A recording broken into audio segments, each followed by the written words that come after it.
So this video is going to be on how to write a perfect CV.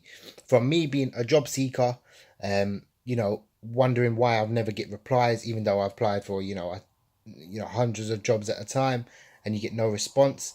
The thing is, now I'm working as a recruiter. I'm working as a headhunter.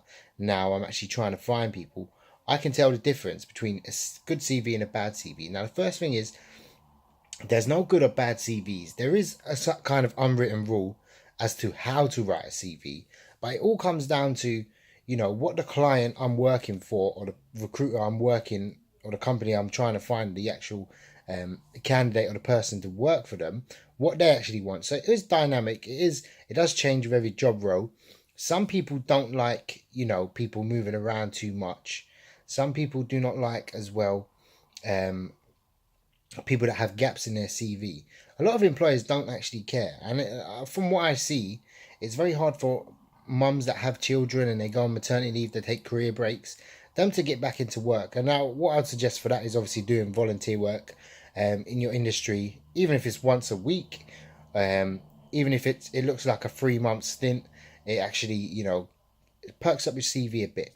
Now, the format you want to follow when writing a CV. Now, this is pretty much at all levels, apart from the high executive level, or some digital positions where you actually got to put a portfolio together, or photography, or something like that. Now, an important thing to put, obviously, name. I wouldn't put any fancy font headers, anything like that, because chances are that CV gets sent across and you don't know what sort of software the people are using. Now, if you just put it in plain text, that would be perfect. Just neat and tidy. So obviously, first bit, header, name. If you have a LinkedIn account, obviously put that on there, because people will click to it and you can actually see who looks at your profile. So if a recruiter actually looks at your profile, so let's say John Doe looks at your profile and he's a manager at blah blah blah, you can actually message him after on LinkedIn and say, "Hello, John. Thanks for, you know, he definitely received your CV. Please let me know if you have any questions." If he gets back to you on LinkedIn, it shows you're keen, you're looking at his company, you're ready to engage as well. So that's a very important thing. If you don't have a LinkedIn, it takes 5 minutes. Make it. Add contacts on there as well, and just put your work history and a nice picture of yourself as well. It looks great. So that's the first part. Obviously, your information. Don't put your age. People tend not to put their age. You don't have to. Um, and then a personal summary. It's totally up to you. Do not put something like, "I'm a fun, dynamic individual who's enthusiastic," and the three adjectives at the start. Nobody really reads that. And what you want to put is factual information, like, I'm a recent graduate of business and marketing. I've volunteered in a blah blah blah, and from my experience, I've gained this, factual knowledge, and show something that you've actually done. So if you're in sales, you want to say, "I was in charge, of the last month I generated £100,000 worth of revenue." After that, you want to put your actual work history. And always a bad CV in an employer's eyes is you put in not in chronological order. So you put your latest job or your position you're currently at the top. I see probably 1 in 10 CVs. It's quite hard to read. They want to just see where you've worked, your position. So if you was a sales advisor, you put, June 2009 to present, sales advisor, and then the company, and then list all your information on there. Easy to read. Bullet points is totally fine. And then you'd go down to your job that you started before that, and then obviously end. Obviously, end is education. So your latest education, like you said before, what your modules were, if it's relevant.